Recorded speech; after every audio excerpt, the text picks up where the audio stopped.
Selamat pagi jemaat sekalian yang dikasihi Kristus. Kiranya kita tetap semangat dan dalam rasa syukur selalu. Sebelum kita disapa oleh firman Tuhan, mari kita lebih dahulu menundukkan hati dan pikiran kita. Marilah kita berdoa. Damai sejahtera Allah yang melampaui segala akal, itulah kiranya yang memelihara hati dan pikiranmu di dalam Yesus Kristus Tuhan kita. Amin. Firman Tuhan pada hari ini Kamis tanggal 16 September 2021 terambil dari Mazmur 130 ayat 3. Firman Tuhan berkata, "Jika engkau ya Tuhan mengingat-ingat kesalahan-kesalahan, Tuhan siapakah yang dapat tahan?" Dalam bahasa Batak dikatakan molotung majujur ho ale Jehovah dia kadosa tung ise ma manahan jongjong ale Tuhan. Demikian puji firman Tuhan. Topik mengharapkan pengampunan dari Tuhan. Jemaat Kristus yang saya kasihi, mengingat kesalahan memang lebih mudah daripada mengingat kebaikan. Kesalahan orang lain, apalagi yang sangat menyakitkan, akan selalu meninggalkan bekas luka yang sulit untuk disembuhkan.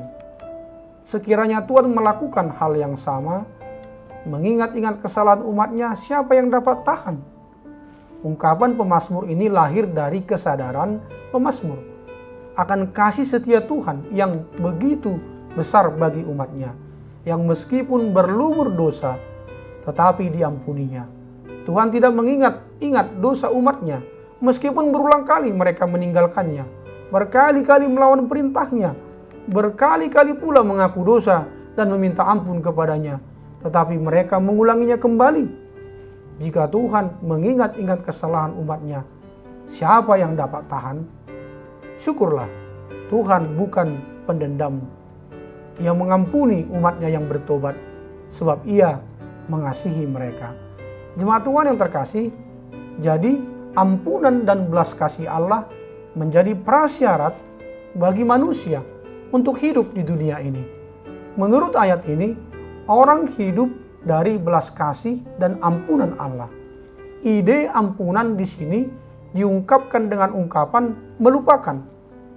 Tuhan diharapkan tidak lagi mengingat-ingat kesalahan-kesalahan yang dilakukan manusia dalam hidupnya di dunia ini. Sebab kalau Tuhan mengingat semuanya itu, maka tidak ada manusia yang bisa bertahan hidup di hadapan pengadilan dan hukuman Allah. Saudaraku yang dikasihi Yesus Kristus, suatu hari, seorang ayah memperingatkan anaknya yang memiliki perilaku yang tidak baik. Berkali-kali sang ayah memperingatkan supaya jangan nakal, tetapi anak itu tetap melanggar lagi. Sampai satu hari ayahnya berkata, "Anakku, aku memberimu peringatan sampai 2 kali. Kalau kamu sampai nakal lagi, maka ayah tidak segan-segan untuk memasukkanmu ke kamar gelap di bawah tanah." Tetap anak itu pun tidak mengindahkan peringatan ayahnya. Akhirnya, sang ayah harus menjalankan disiplin dengan jalan menghukum anak itu dengan memasukkannya ke kamar gelap bawah tanah. Anak ini memukul-mukul pintu kamar, minta dikeluarkan karena takut. Terdengar anak itu berteriak, minta ampun kepada ayahnya. Sang ayah bermaksud membuka pintu, namun dicegah oleh istrinya. "Jangan dibuka. Disiplin harus ditegakkan. Yang salah harus dihukum." Saat suami istri ini makan, anaknya masih di kamar gelap. Ketakutan, kedinginan, dan terus berteriak minta ampun. Istrinya melarang suaminya membuka pintu.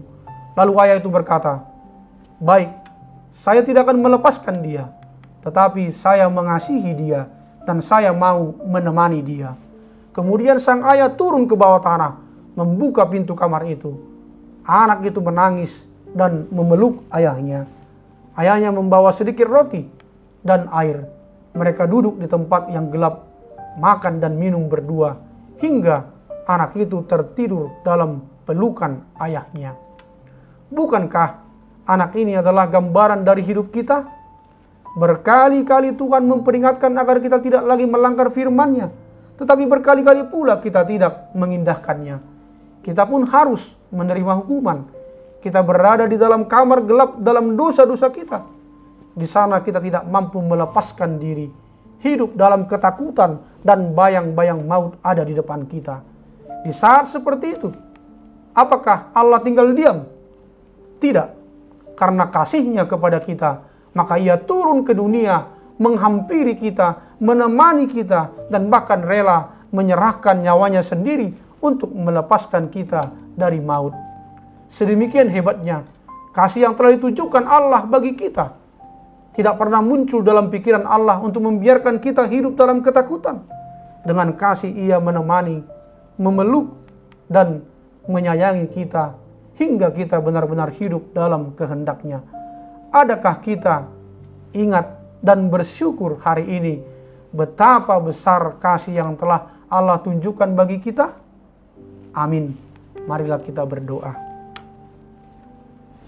Terima kasih ya Bapa atas firman-Mu yang sudah menunjukkan kasih dan pengampunan-Mu kepada kami. Layakkanlah kami tetap di hadapan-Mu karena belas kasihan-Mu dan pengampunan-Mu. Dan ajari juga kami supaya tahu berterima kasih dan menghargai kasih dan pengampunan-Mu dalam hidup kami. Ya Bapa, berkatilah yang berulang tahun hari ini. Sembuhkanlah yang sakit dan juga yang terkena virus COVID-19. Hiburkanlah yang sedih dan kuatkanlah yang lemah.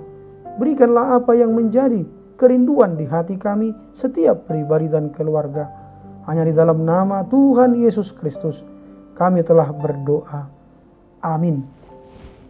Selamat pagi, selamat beraktivitas, salam sehat, tetap semangat dan bersyukur. Tuhan Yesus memberkati.